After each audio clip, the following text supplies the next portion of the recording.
2025, royal weddings over.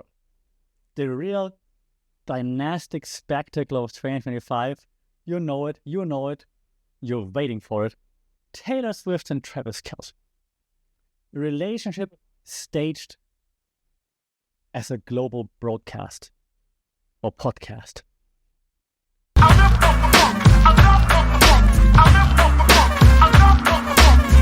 Saudi and welcome to another episode here for the Funky Pod Mindful Media Communication Relationships. I had to talk about it, right? Let's be honest. I don't even know where to start. There are so many things to talk about when it comes to Taylor Swift and Travis Kelce, right? Where should we start? Should we start at how cute it is at the Taylor Swift watched him at the Brazil game? That John Oliver's been teasing the royal wedding killer, for example. I mean, John Oliver, of course, always on top of those things, but he's kind of right? That the fans are decoding everything right now that she does. Body language, set lists, outfits, colors. She's gonna be at the Super Bowl. Sponsors circling, right? Rings, jerseys, merch collaborations, media crossovers. It's Taylor in NFL broadcasts, NFL and Swift concerts. The possibilities are endless. So all of this isn't just romance. This is transmedia storytelling. And as someone who teaches transmedia storytelling at university, I am very appreciative of that. And again, as someone who does that at uni, few theories just for you, lovely podcast listeners. And I apologize for not wearing orange today, but I thought it might have been a bit over the top. Okay, first theory. Again, I have 4 theories if I look at my notes for you. And let's go with those 4. First one, I make all my students go through that. Dayan Katz. So I usually pronounce it in German in my head, so when I say it out in English, it sounds a bit different. They talk about media events. Okay, media events in general are like, they call it public rituals, staged to unify, bring audiences together. So if we take this to Taylor Swift and Travis Kelce, you could say that weddings basically, especially weddings like this, basically now function like the Olympics. Right? Bringing people from different aspects of the world together to enjoy a spectacle. Okay, that's like what media events are for.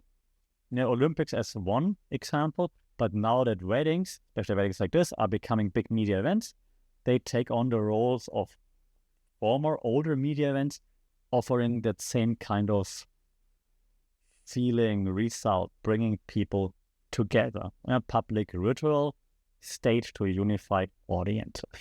Okay, that was the first one. Good job understanding that. Now let's dive a little bit deeper, okay? There's also a theory that talks about aura. And I know that's actually a very fitting theory because, hey, 2025, it's all about aura, as we know, right? So the thing, though, is where,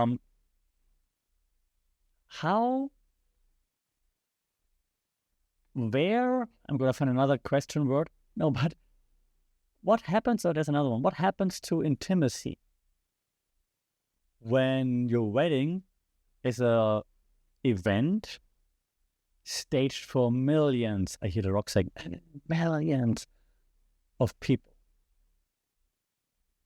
Doesn't it mean it drains intimacy? Because how can you be intimate if you broadcast it to the world? And sure, you can, it doesn't mean it's insincere. No, you can still be sincere, of course. The Olympics are sincere too, right? The people participating, they win or lose for real, and it matters, and they show feelings. But the real heavy, intimate moments, they happen behind closed doors, away from the cameras. So, is it just for aura? Are we Are weddings just aura farming now? Because the intimacy happens before or after.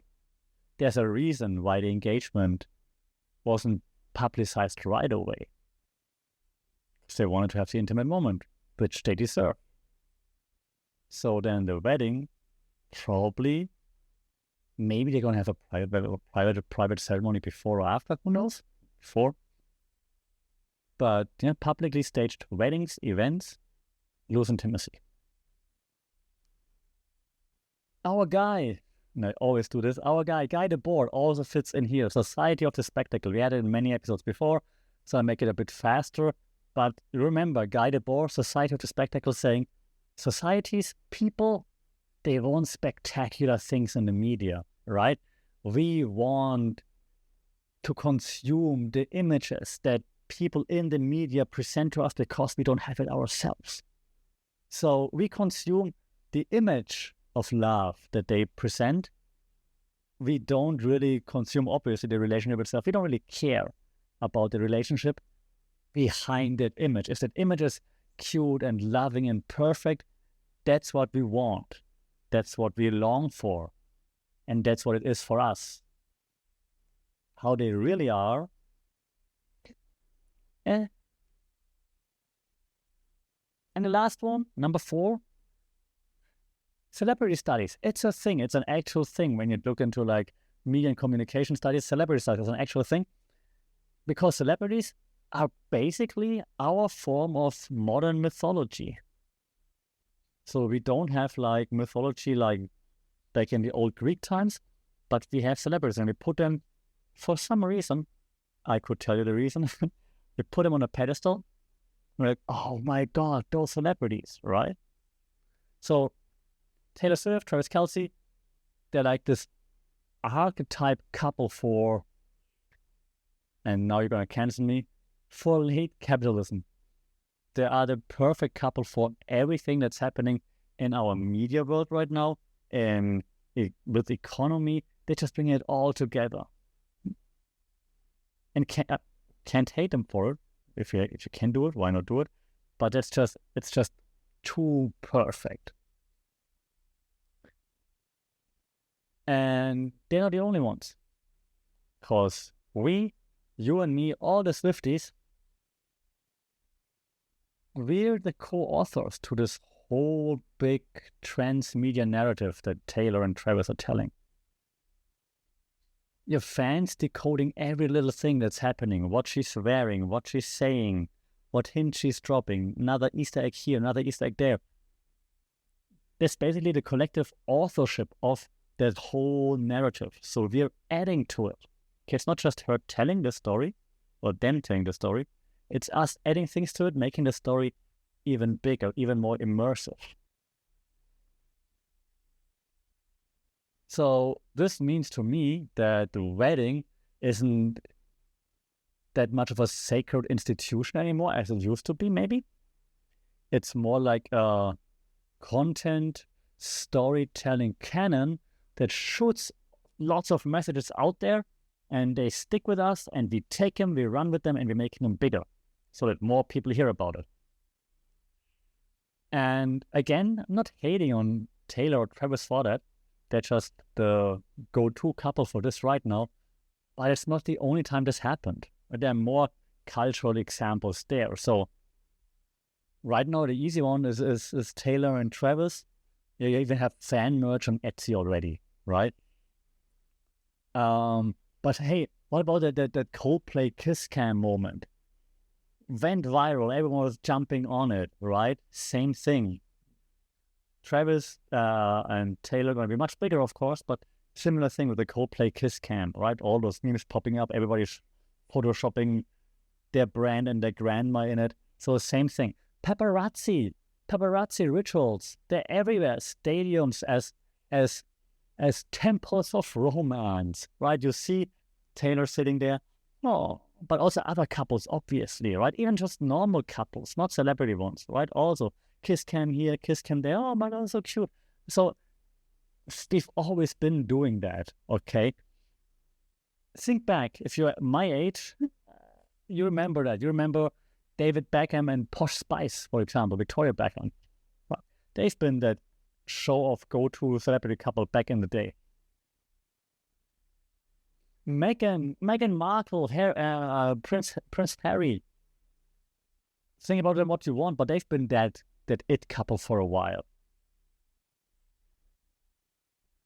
Ben Affleck, Jennifer Lopez.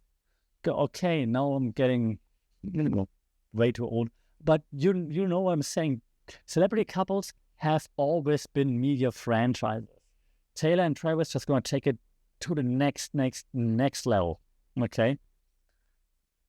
And we see that also already in like NFL viewerships, how Taylor Swift appearances are linked to like bumps in viewership, right? She's there, more people watch it.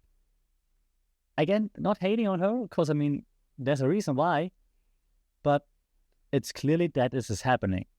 Okay, that they are a media franchise. So the takeaway here is pretty clear to me. Love is a media strategy. And if you wouldn't be using it, you would be foolish, of course. But the thing is, by now, relationships are a content pipeline. Again, it would be foolish not to use it, I understand. But we also have to say what it is. Your relationship is a content pipeline. Your personal intimacy, at least what you show to the outside, is being commodified as what Guy Debord calls a spectacle. So your personal intimacy is being commodified as a spectacle for everybody to consume. And love isn't in the air. It's, I think, under contract right now with ESPN and Ticketmaster. If you want to be part of it, you know what to do. Until then, stay safe, take care, find love, make love if you first. Follow this podcast for more. Until then, sorry.